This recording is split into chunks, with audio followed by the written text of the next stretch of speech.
विपक्ष का तो वॉकआउट हमेशा होता ही है और रहता भी है।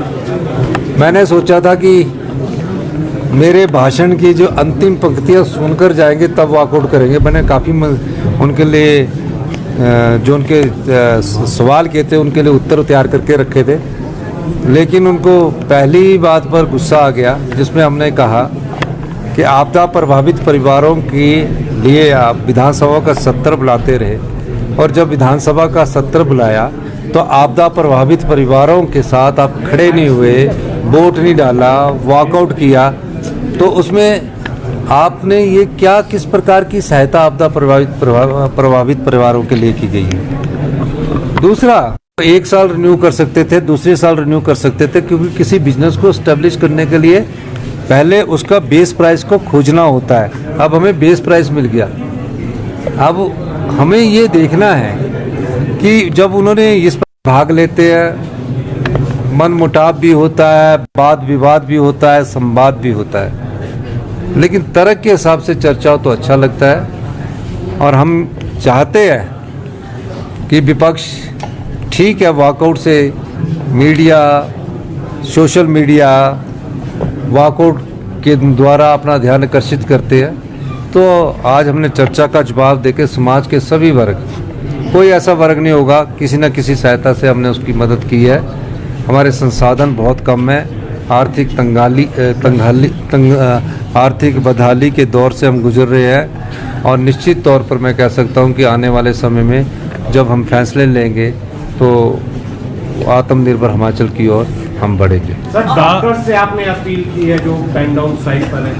मेरा डॉक्टर से अपील का मकसद ये है, हमने कहा जब भर्तियाँ होगी उस समय इसके बारे में विचार किया जाएगा, लेकिन उनका एक मांग थी कि हमारे को मिनट्स ऑफ द मीटिंग नहीं मिले हैं। मैंने अधिकारियों से पूछा है और उन्हें भी लगाया कि जब सीएम के साथ कभी किसी एसोसिएशन की मीटिंग हो उसके मिनट्स मिलने चाहिए, तो मेरा ख्याल आज मिल गए होंगे, तो उसके बाद वो अपना इस पर पुनर्विचार कर सकते हैं, क्योंकि उनकी मुख्य मांग थी कि हमको मिनट्स ऑफ द मीटिंग मिलना चाहिए, जो कि उनकी मांग सही भी है, क्योंकि जब चीफ मिनिस्टर के साथ कोई एसोसिएशन मिलती है तो उसके मिनट्स ऑफ मीटिंग मिलने चाहिए। मैंने जब अधिकारियों से पूछा तो उन्होंने कहा कि हम उसको जल्दी ही गारंटियों को जस्टिफाई किया। का पता चल पाया है कि किस मंशा से वीडियो बनाया? देखिए, मुझे तो हमारे विधायक संजय रतन जी ने बताया, मंशा का तो पता नहीं है।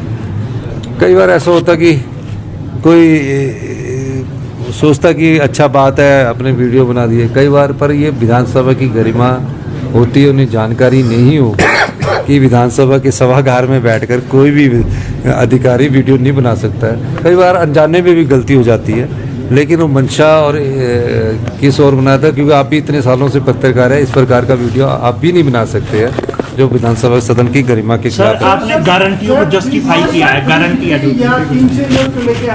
नहीं, बिजली बोर्ड के बिजली बोर्ड के कर्मचारियों ने कहा कि हम फ्री बिजली नहीं लेना चाहते, हमारी ओल्ड पेंशन स्कीम के बारे में सोचिए, हम बिल देना चाहते हैं। तो मैं बोल रहा हूँ कि हिमाचल की जनता कितनी जागरूक है, वो फ्री वीज के खिलाफ कुछ किस प्रकार की बात कर रही है।